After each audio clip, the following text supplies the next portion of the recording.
Hello everyone, मैं विकास। जैसा कि आपका हिंदी व्याकरण में टॉपिक आपका चल रहा है संधि, जिसमें हमने आपको स्वर संधियाँ और व्यंजन संधियाँ करा दी थी पिछले वीडियो में। अब आपके इसमें देखेंगे हम विसर्ग संधि। विसर्ग संधि के बारे में जानेंगे, आखिर में विसर्ग संधि कहते कैसे हैं और उसमें क्या क्या नियम होते हैं और उसे कैसे पहचानेंगे, इसमें विसर्ग संधि है। ठीक है, चलिए देखते हैं। तो सबसे पहले बात आती है विसर्ग संधि आखिर कहते कैसे हैं। तो जैसा कि मैंने बताया था, जैसे विसर्ग, यही तो आपके विसर्ग होते हैं। ठीक है, विसर्ग के बाद कोई भी स्वर हो या व्यंजन हो, विसर्ग के बाद स्वर या व्यंजन आने पर जो विकार या परिवर्तन होता है, यानी जो विकार या परिवर्तन होता है, उसे क्या कहते हैं? विसर्ग संधि। विसर्ग के बाद स्वर आए या व्यंजन आए और जो परिवर्तन होगा उसे ही क्या कहेंगे? हम विसर्ग संधियाँ कहेंगे। और विसर्ग संधियों में कई नियम हैं और उन नियमों को हम जानेंगे। चलिए, आपका जो पहला नियम है देखते हैं। पहला नियम है विसर्ग का ओ हो जाता है। विसर्ग का क्या हो जाता है? आपका ओ, यानी ओ की आपकी मात्रा आ जाएगी, विसर्ग का ओ हो जाता है। अब विसर्ग का ओ जो है वो कब हो जाता है ये देखेंगे। यदि विसर्ग के पहले ह्रस्व आ और विसर्ग के बाद में ह्रस्व आ अथवा प्रत्येक वर्ग का तीसरा, चौथा, पांचवा वर्ड या फिर या, र, ल, व, हा हो तो क्या हो जाएगा? विसर्ग का ओ हो जाएगा।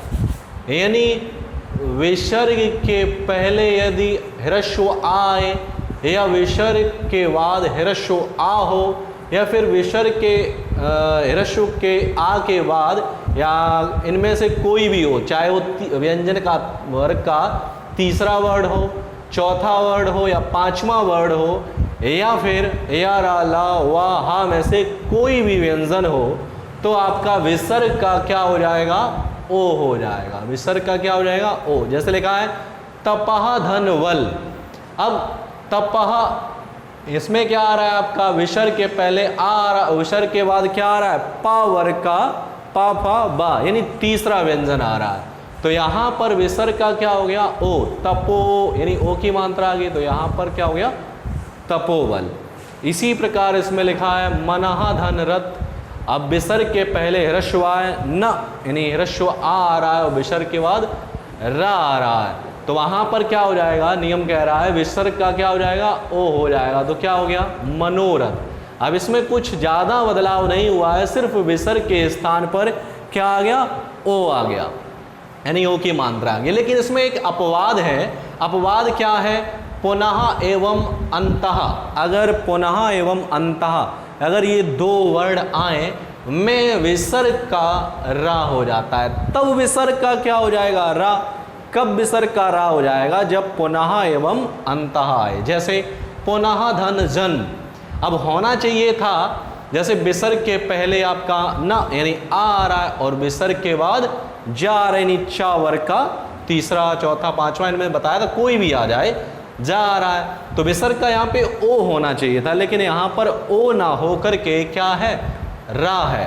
तो यही अपवाद है कि पुनः एवं अंतः में विसर्ग का रा हो जाएगा, बाद बाकी क्या है? आपका ओ हो जाएगा। जैसे अंतः धन अग्नि, तो अंतरग्नि। ठीक।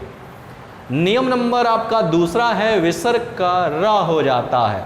अब विसर्ग का रा कब हो जाता है ये भी समझते हैं। यदि विसर्ग से पहले आ, ह्रस्व आ या दीर्घ आ को छोड़कर, इन दोनों को छोड़कर कोई भी स्वर हो, ई, ई, उ, ए, ऐ, ओ, औ, या कोई भी स्वर हो, इन दोनों को छोड़कर हो और बाद में दीर्घ आ, ह्रस्व उ, दीर्घ उ या फिर तीसरा, चौथा, पांचवा वर्ड या फिर या, रा, ला में से कोई भी आपका व्यंजन हो, तो वहां पर आपका विसर्ग का रा हो जाता है।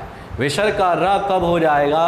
विसर्ग से पहले, विसर्ग से पहले आ को छोड़ करके, इन दोनों को छोड़ करके कोई भी स्वर हो और इसके बाद दीर्घ आए या ह्रस्व उ हो या दीर्घ उ हो या फिर किसी भी वर्ग का तीसरा, चौथा, पांचवा वर्ड हो या फिर या, रा, ला में से कोई भी व्यंजन आए तो वहां पर आपका विसर्ग का र हो जाता है। एग्जाम्पल समझते हैं, जैसे लिखा है निह धन आशा। अब विसर्ग से पहले आपका ई स्वर आ रहा है, ठीक है, और विसर्ग के बाद दीर्घ आ रहा है। निह धन आशा तो विसर्ग का क्या हो जाएगा र, तो निराशा। निह धन आशा तो क्या हो जाएगा निराशा। इसी प्रकार निह धन जन्म तो क्या हो जाएगा निर्जन, सॉरी निह धन जन तो इसका हो जाएगा निर्जन। ठीक, नियम नंबर आपका तीसरा देखेंगे। नियम नंबर तीसरा है विसर्ग का सा हो जाता है, यानी संयम वाला। यदि विसर्ग के पहले कोई भी स्वर हो, विसर्ग के पहले कोई भी स्वर आए, मैंने आपको बताया है ये विसर्ग है, और विसर्ग के पहले इधर कोई भी स्वर हो और विसर्ग के बाद इसके बाद च, छ या शा, इनमें से कोई भी हो तो आपका विसर्ग का सा हो जाता है। जैसे निह धन चिन्ह, अब विसर्ग के पहले आपका बताया कोई भी स्वर हो, क्लियर नहीं, कोई भी आपका आ जाए और विसर्ग के बाद क्या आ जाए च, छ या शा, इनमें कोई तो चा आ रहा, तो निह धन चिन्ह तो इसका क्या हो जाएगा शा आधा, निश्चिंत। इसी प्रकार निह धन छल तो निश्चल। ठीक है,